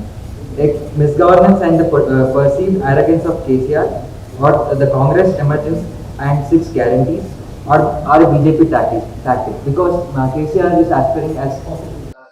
I think just one line, it was an election that BRS lost and Congress won. So whether it was perceived, I would say inaccessibility was more than arrogance is linked to that, but BRS top leadership being inaccessible probably was, it's not that people talk that they ran a bad government, but inaccessibility linked to that. If you were their critique, you would call it arrogance, but I would use the word inaccessibility. Accessibility was an issue, and corruption, especially at the kind of local level, what again people say anti-incumbency against the MLAs, those who were contesting, and the way party is structured itself. So rather than focusing on BRS organization, the party was ran through the elected representatives. So each MLA was by default was the chief minister of his assembly constituency. He or she decided the scheme, the beneficiaries, the officers, the likes. So the moment people turned against that guy, there was no legs to back on. I would put these three things. Yeah. One of our colleagues knows. Hi, my name is Chanakya. Continuing from his question, how do you see Telangana's politics panning out after the Lok Sabha polls? And will there be an attempt by the BJP to dislodge the Congress government? So only Mr. Modi and Mr. Shah can answer that. But, you know, going by what we see across India, look at what is happening in Himachal. So no government, if you are in opposition, no government, opposition government should feel safe. And if Lok Sabha elections are going to give us the result, which is a massive victory for BJP, I wouldn't be surprised if we see some, you know, instability coming into Telangana government. But it also is a function of how well Congress does in Lok Sabha in Telangana. If Congress does well, they reach closer to double digit, say anything between 7 to 10 seats, I think that should be a counterweight. But, you know, I would see more development happening on the BRS and the BJP side, less on the Congress side, so long Congress crosses 5 or 6 at least, if not 7. If they come below 5, then of course there is a turmoil. So Telangana politics should be the two interesting pieces are BRS and BJP, not the Congress. Sir, this is Bachanjit. How do you see the future of regional parties in the country? For example, as you said that BRS is getting weakened in Telangana or Karnataka, where Kumaraswamy Gowda is weakened, and Maharashtra, Shiv Sena is getting weakened, SP is getting weakened in Uttar Pradesh. So, how? Yeah, so this is I get your and question. one thing, sir, that Is the era of regional parties? regional. No, this is again. Yeah. And there is one INDI बोलके conglomeration of all these regional parties have been formed. Now they have been completely disintegrated. All the You know, most of us, we have this tendency to just look at what has happened today or yesterday and draw a sweeping conclusion. I would look at whether regional parties are on decline, yes or no. I would look at hard data. And I see the two principal parties in India, that is Congress and BJP, together they are getting roughly about 60% vote. And if you draw the graph for last 30 years, it's the same. So the national parties have not been able to get more than 60%, 65% vote. 35 to 40% is distributed among regional parties. Who wins, who loses, that's a different thing.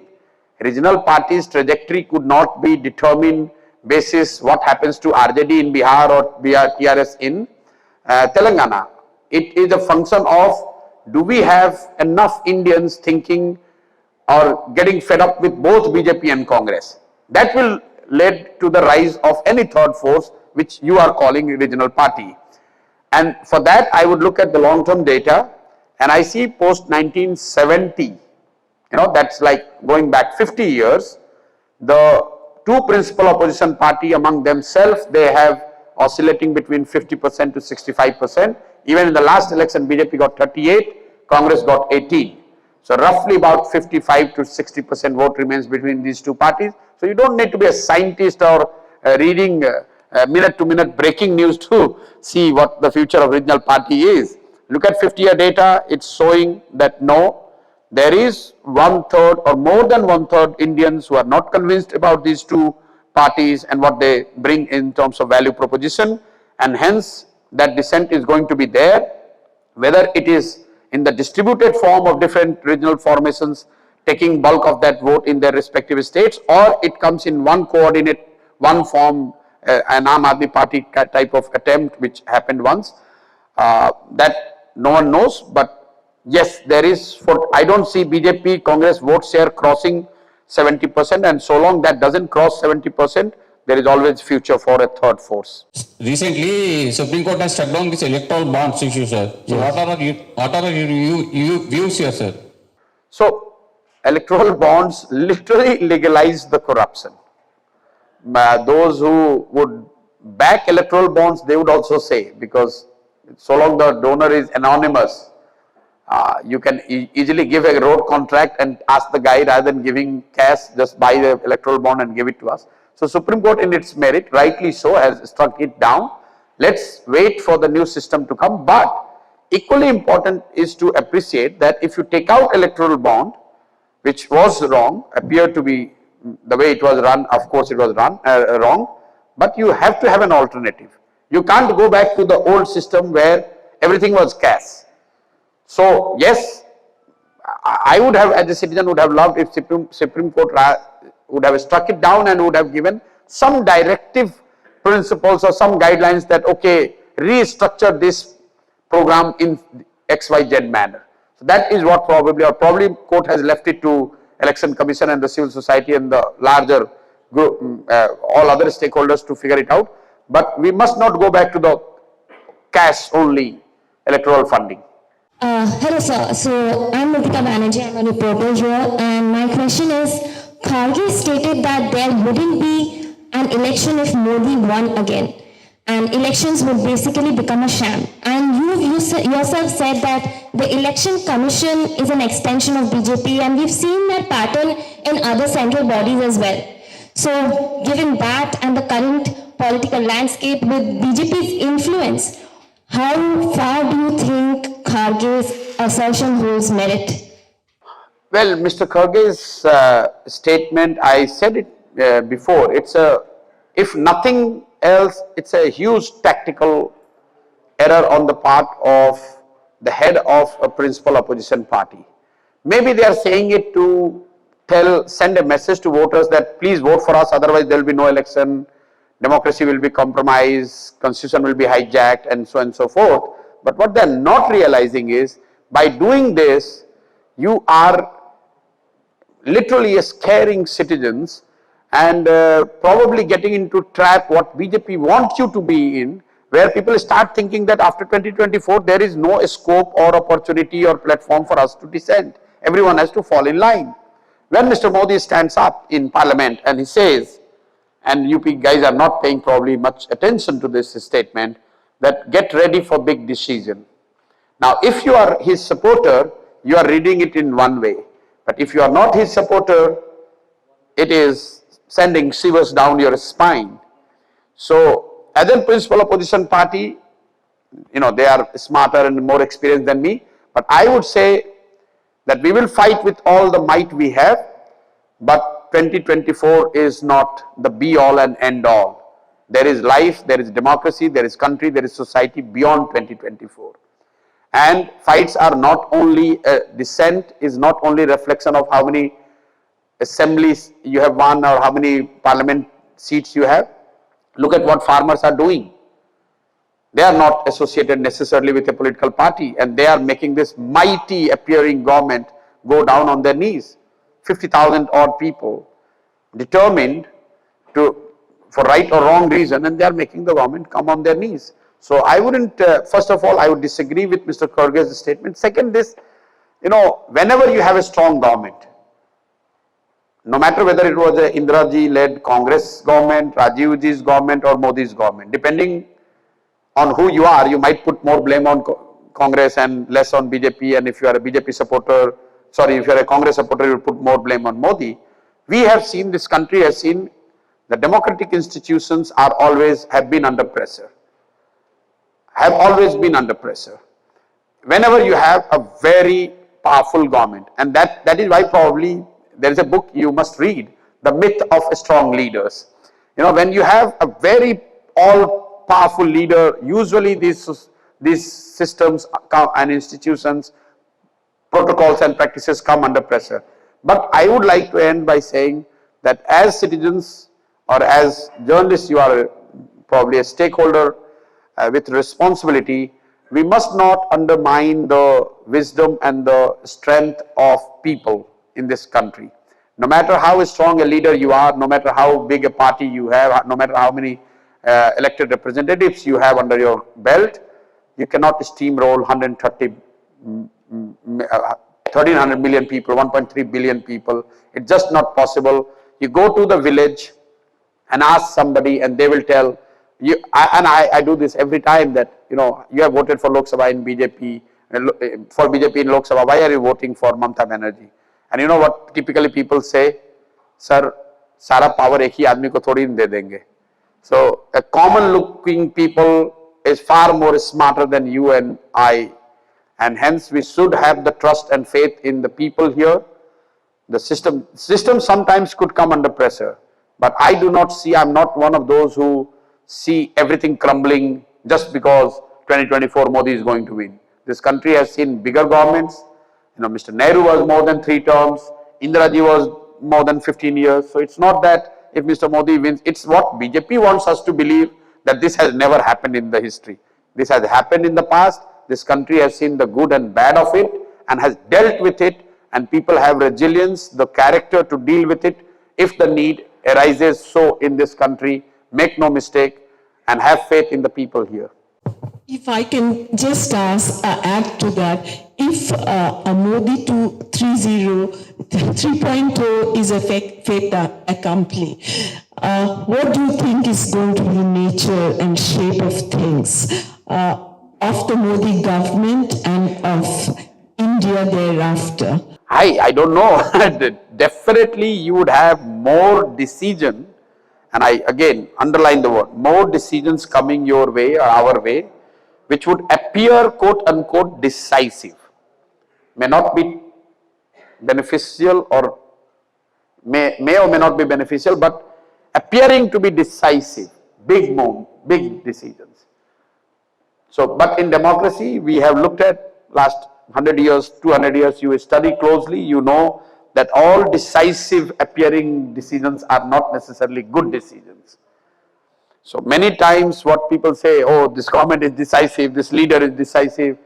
We have got better economic and socio-economic progress under quote unquote not so decisive leaders like Narasimha Rao and Vajpayee and coalition governments, then decisive leaders like Indira Ji or Modi. Again, I give this data and then probably we close. It's like going on forever. If you look at the average GDP growth rate of the years ruled by one leader, one party rule versus coalition government, most of us, we think the coalition governments are mess. The average GDP growth during coalition governments has been double than that of the single party rule in this country. So, rights came back to us. Sorry? All our rights. I'm just saying people understand वो बड़ा growth हो रहा है, decision ले रहे हैं, जल्दी सी सब चीज ज़्यादातर ये जो businessmen वगैरह है, पैसे वाले लोग अरे government है, बढ़िया decision हो रहा है. I'm talking about average economic growth, GDP growth.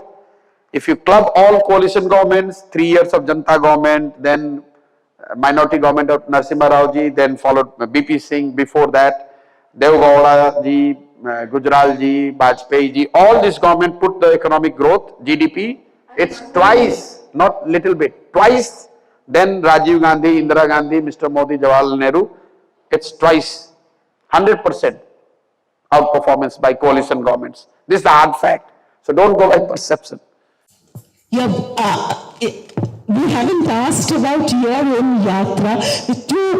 Last. Good that you didn't ask, because there's nothing much to. Yeah, no, just one small thing we didn't, I would like to ask that, it's been constantly said that Rahul could not the opposition could not put its act together. Rahul Gandhi has been out on a yatra. And do you think the second yatra did not click, despite the fact that he has been raising the issues of unemployment? I've already said this. Yatras have got its own merit, One of the most talked about political yatra has been Somnath to Ayodhya by Advani ji. That yatra per se did not made BJP the single largest party or party with lot of MPs. That yatra helped them set the agenda. That yatra helped Mr. Advani to become the household name. That yatra made BJP reach to the villages, allowing them to recruit or build their organization. That all put together helped them win elections. So if Rahulji is doing a yatra, definitely it's going to help him. Definitely it's going to take his name and his ideas, his ideology, what he stands for, what he doesn't stand for, closer to the masses. But the yatra per se will whether it will make him win elections or not, that's fundamentally it's a wrong question to ask. It's not, yatras are not going to make you win elections. It could contribute to it. The second yatra, I have said this again, so I have no hesitation in repeating. If for nothing else, purely from the timing point of view, this has been the big strategic blunder on the part of Congress. You don't leave, you are a commander of multi-nation army, and you leave the headquarter and go to the, some side battle, leaving the headquarter unattended. So he is one who is calling the shot or running Congress. Not only Congress, all other allies are dependent on his decisions, his views. And when he is needed at headquarters to probably stitch the alliance, seal the seat deal, build the narrative, do the grassroots campaign, raise resources, finalize candidate, he is doing yatra. So whoever has advised him is I think it was a worst time to do a yatra, and that is why you see less chatter and acceptance or appreciation of the second yatra compared to the first one. It's purely a function of time. You do the right thing at the wrong time, it's not going to give you the result. Sir बात कुछ हो गया तो जन स्वराज के बारे में एक बात हो जाए, इसके बारे में आप बिहार में प्रोटेस्ट कर रहे हैं, करने वाले हैं सर। आपने मोदी जी के साथ काम किया है, राहुल जी के साथ, और जितने भी देश के तरह तरह के लोग हैं, स्टालिन और अखिलेश यादव के साथ। ऐसे मतलब मैं यूपी से हूँ और बिहार में रहने वाला हूँ, तो मैं आप पे कैसे भरोसा करूँ कि आपका विचारधारा या जन स्वराज पार्टी की विचारधारा क्या होगी? कैसे हम आप पे भरोसा करेंगे मुस्लिम? बिल्कुल आपको भरोसा नहीं करना चाहिए। पहले तो आप अपने फैक्ट्स कुछ करेक्ट कर ले। देयर इज नथिंग कॉल्ड जन स्वराज पार्टी, ठीक है। जन स्वराज एक अभियान मैंने शुरू किया है। जैसा भाई साहब ने कहा कि 10 साल आपने ये सीखा, वो जाना, बड़े इन्फ्लुएंसर हैं, आप सोसाइटी को, डेमोक्रेसी को बेहतर करने के लिए क्या कर रहे हैं? तो I see it's my obligation towards my state and also towards the larger society that go back and try something which is the purest form of formation of a party inspired by what Mr. Gandhi has taught. Mr. Gandhi means Mahatma Gandhi has taught us. So अभी तो वही कर रहे हैं। और अगर आपको तो यही नहीं मालूम है कि वो जन स्वराज अभियान है कि पार्टी है, लेकिन अगर आपने सुना है, सुन तो लो मेरे भाई। अब तो मतलब दिक्कत यही है कि मतलब व्हाट्सएप पे आप लोग पढ़ते हो, व्हाट्सएप पे ही एनालिसिस करते हो और व्हाट्सएप पे ही कंक्लूजन लिख देते हो। मैंने ये कहा है कि पूरा बिहार गांव गांव रह के चल के, जिसमें 3 बरस लगेंगे, 18 महीने से मैं बिहार के गांव में ही रहता हूं, वहीं पे रोज चलता हूं, उसी गांव में संगठन बनाता हूं। The way Congress gram samitis were built in 1920s, which probably you don't even know. लेकिन हम आप पर कैसे भरोसा करें? और इसमें पहली बात जो बताई जाती है कि आप किसी पर भरोसा मत कीजिए unless you stand for yourself, unless you stand for your children, unless you stand for your own good. No party, no leader is ever going to help you, and that's the core message. If you are even watching WhatsApp or YouTube, you should go and watch that every speech I start with this. This is the reason why you should come together rather than criticizing leaders. You find among yourself how you can come together, form a party, and then help yourself and your future. अब आपको क्या है, झंडा लेकर चलने की आदत पड़ी हुई है। तो आप सोच रहे हैं कि सर राहुल गांधी का झंडा लेकर चले, उसके बाद तेजस्वी का चले, अब आपका चले कि ना चले। मेरे भाई, हम पहले कह रहे हैं कि हम वो व्यक्ति नहीं है जिसके पीछे चल के आपका कुछ भला होने वाला है। हमारी भूमिका उस अभियान में एक कुम्हार की है। आपने हिंदी में सवाल पूछा है, कुम्हार मतलब जो घड़ा बनाता है, आपने देखा होगा। घड़ा जो है वो तो मिट्टी और चाक से बनेगा। अच्छी मिट्टी हो, चाक ठीक हो, तो कुम्हार थोड़ा सा सहारा देगा, वो घड़ा बन जाएगा। So what Jan Swaraj Abhiyan is to go to the masses, identify, help them identify amongst themselves those who can become leader, bring them all together over 3 years and make them form a party. मैं जो काम पहले करता था और अभी करता हूं, उसमें फर्क क्या है? फर्क कुछ नहीं है। पहले मैं लीडर्स को, पार्टीज को एडवाइस करता था कि अपना संगठन कैसे बनाओ, चुनाव कैसे लड़ो, जनता से संवाद कैसे करो, क्या प्रॉमिस करो, क्या स्लोगन डालो। काम मैं आज भी यही कर रहा हूं। पहले ये दलों और नेताओं के लिए कर रहा था, आजकल ये बिहार के समाज के लिए कर रहा हूं। और मेरी कोशिश है कि इसको अगले 3 साल, 4 साल, 5 साल में एक प्रयास के तौर पर इसको करके देखा जाए। And I have given 4 years, 5 years, I have set 4, 5, 10 years of my life to do this. आप बिल्कुल इस पे भरोसा न करें। अगर बिहार के हैं तो वहां जाइए, जुड़िए, उसको देखिए, समझ में आए तो उसमें भागीदार बनिए, न समझ में आए तो बाहर बैठ के कमेंट्री करते रहिए। So, yeah, in Telangana, Congress got into power and Praja Palana is going on. People's governance is going on. We are under the guidance of Rahul Gandhi ji and dynamic leadership of Revanth Reddy ji. We are delivering our promises before the deadline, what we have promised to the public of Telangana. And definitely we are going to perform. We are going to perform better in Lok Sabha elections so far ever in the history that we had witnessed the results. We are aiming a large number. But now my question to you is, there is a discussion on destabilization of governments in India and especially in Telangana post Lok Sabha.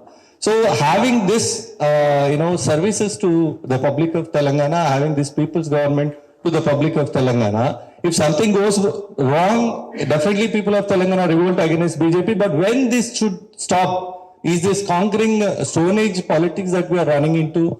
A conquering state by state? The biggest security or assurance is that you win 10 MPs, nobody would dare to destabilize you.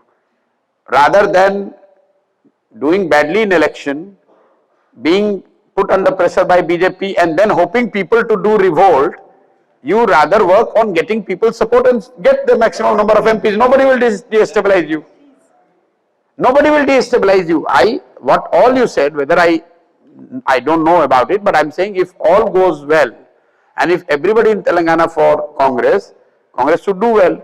And no matter how strong BJP is, if Congress does well, they would not be able to destabilize. You look at Bengal. BJP did well in Lok Sabha. Then Trinamool, almost half of Trinamool ran away. What is the answer to it? You are saying, you can talk about the character of the leaders of BJP and the party, what they do, what they are doing, and you will say, you will blame BJP, BJP will blame you. The single assurance is, the day TMC won election in Vidhan Sabha, no poaching, nothing is happening. If they lose again Lok Sabha, then again there will be a pressure on the police. See, political leaders, they are also seeing which side the wind is going. If it is going towards Congress, no amount of money will, or no amount of pressure will make Congress leaders leave Congress and join BJP. So the best surety or insurance for the Congress's government stability is win big in Lok Sabha. So, PK, thank you so much for candidly answering so many questions, candidly and patiently answering so many questions. Thank you. In so much detail. Thank you for having me. Thank you. Thank you.